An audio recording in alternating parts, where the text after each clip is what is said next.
নমস্কার, আপনারা দেখছেন সময় কলকাতা। খেলা হবে নিয়ে আমি পৃথা রয়েছি আপনাদের সঙ্গে। এখন চোখ রাখবো খেলার খবরে। আর মাত্র কয়েক ঘন্টার অপেক্ষা, তারপরেই সেই টান টান ম্যাচ। টি-20তে টানা ষষ্ঠ জয়ের লক্ষ্যে নামবে টিম ইন্ডিয়া। সুখবর হলো দলে ফিরছেন অভিষেক শর্মা। পেটের সংক্রমণের জন্য নামিবিয়ার বিরুদ্ধে খেলতে পারেনি। পাকিস্তানের ম্যাচ খেলা নিয়েও অনিশ্চয়তা ছিল, কিন্তু শনিবার সূর্যকুমার যাদব জানান অভিষেকের খেলার সম্ভাবনা উজ্জ্বল। এশিয়া কাপে ম্যাচের আগে এবং পরে হ্যান্ডশেক করেনি ভারত পাকিস্তানের ক্রিকেটাররা। এই বিশ্বকাপে রিপিট টেলিকাস্ট হবে বলে জানানো হয়েছে। সংবাদ মাধ্যমের দাবি, ভারতীয় ক্রিকেটাররা খেলার আগে বা পরে পাকিস্তানের দলের সঙ্গে করমর্দন করবেন না। এমনকি টসের সময়ও ভারত অধিনায়ক সূর্যকুমার যাদবের পাকিস্তান অধিনায়ক সলমান আলী আঘার সঙ্গে হাত না মেলানোর সিদ্ধান্ত নিয়ে ফেলেছেন। এর আগে টুর্নামেন্টে 3বার মুখোমুখি হয় ভারত পাকিস্তান। কিছুদিন আগে বাংলাদেশের পাশে দাঁড়াতে ভারত ম্যাচ বয়কট করার সিদ্ধান্ত নেয় পাকিস্তান। পাকিস্তানের প্রধানমন্ত্রী ঘোষণা করেন টি-20 বিশ্বকাপে ভারতের বিরুদ্ধে খেলবে না পাকিস্তান। তারপর প্রায় 10 দিন ধরে চলে জল্পনা কল্পনা। অবশেষে আগে রবিবার লাহোরে আইসিসির সঙ্গে পাকিস্তান ক্রিকেট বোর্ড এবং বাংলাদেশ ক্রিকেট বোর্ডের বৈঠকের পর পরিস্থিতি বদলায়। শেষমেশ ভারতের বিরুদ্ধে খেলার সবুজ সংকেত দেয় পাকিস্তান সরকার।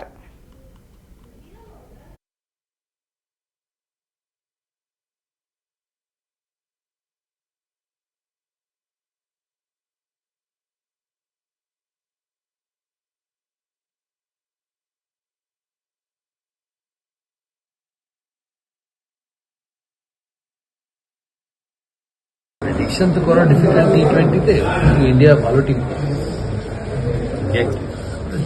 অফ স্পিনার একটু দাঁড়িয়ে বল করে সবার মুখে একটাই মন্ত্র, পাকিস্তানকে হারাও। 22 গজে ভারত পাক যুদ্ধের জন্য চলছে পুজো যজ্ঞ। পহেলগাঁও হামলা ও অপারেশন সিঁদুরের পর দুই দেশের সম্পর্ক তলানিতে, যা রেশ পড়েছে ক্রিকেট মাঠেও।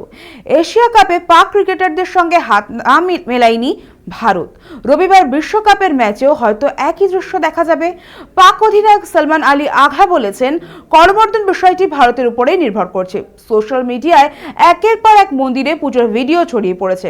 কানপুর, বারাণসী থেকে শুরু করে দেওঘর, একটাই প্রার্থনা, রবিবার পাক বধ করুক ভারত। কোথাও সূর্যদের ছবির সামনে বসে চলেছে যজ্ঞ, কোথাও আবার ভারতের পতাকা নিয়ে পুজোয় বসেছেন ক্রিকেট প্রেমীরা। জয়ের প্রার্থনায় হয়েছে গঙ্গা আরতিও। রবিবার শিবরাত্রিও রয়েছে।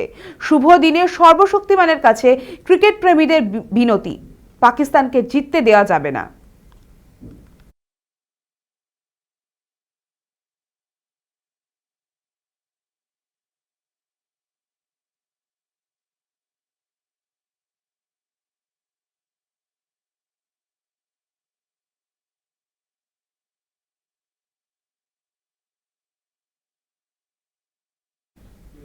কলকাতার মাটিতে কোনো মতে জয় ইংল্যান্ডের। টুর্নামেন্টের প্রথম ম্যাচে ইংল্যান্ড নেপালের সঙ্গে কোনো ক্রমে জিতেছে। দ্বিতীয় ম্যাচে তারা হেরেছে ওয়েস্ট ইন্ডিজের বিরুদ্ধে। শনিবার তৃতীয় ম্যাচেও জয় এলো বহু কষ্টে। তবে স্কটল্যান্ডের বিরুদ্ধে এই 5 উইকেটের জয় বিশ্বকাপের পরের রাউন্ডে যাওয়াটা সুগম করে দিল হ্যারি ব্রুকদের। শনিবারের বারবেলায় টসে জিতে ফিল্ডিং করার সিদ্ধান্ত নিয়েছিল ইংরেজরা। প্রথমে ব্যাট করে স্কটল্যান্ড তোলে 152 রান। ইনিংসের শুরু থেকেই নিয়মিত সময়ের ব্যবধানে উইকেট হারায় স্কটিশরা। অধিনায়ক ব্যারিংটন এবং মাইকেল জোন্স ছাড়া আর কেউ সেভাবে প্রতিরোধ করতে পারেনি। ব্যারিংটন 32 বলে 49 এবং জোন্স 20 বলে 33 রান করেন। ইংল্যান্ডের হয়ে আদিল রশিদ 3 উইকেট পান। মাত্র 153 রানের টার্গেট। মুহূর্তে 155 রানে 5 উইকেটে জিতে যায় ইংল্যান্ড।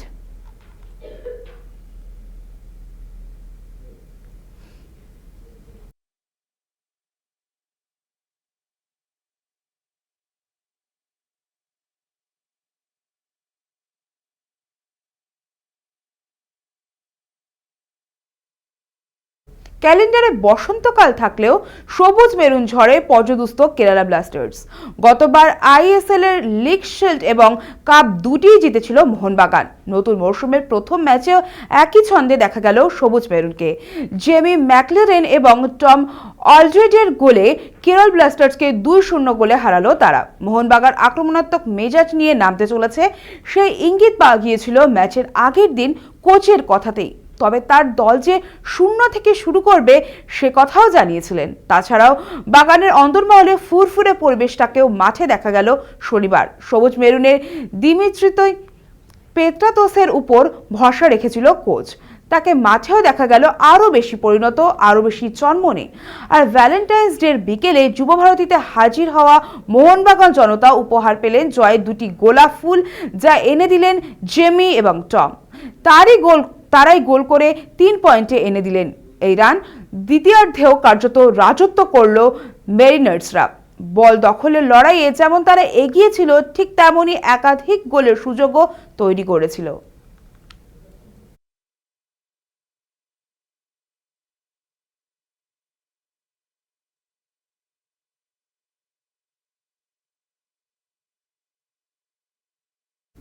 দীর্ঘ 5টা বছর আইএসএল নিয়ে নানান টালবাহানা, মেসি ইভেন্টের জখম সবকিছু কাটিয়ে ভ্যালেন্টাইন্স ডের বিকেলে যুবভারতীতে বল গড়ালো।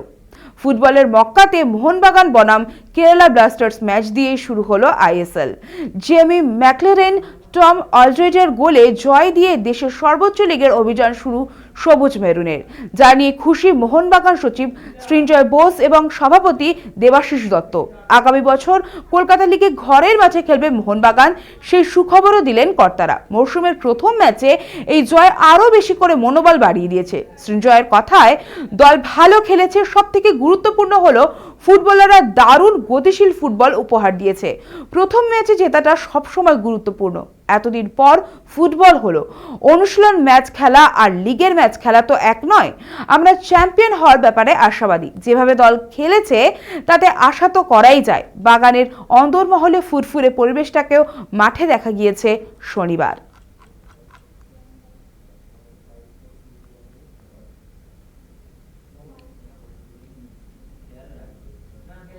খেলা হবে এখনকার মতো এই পর্যন্তই।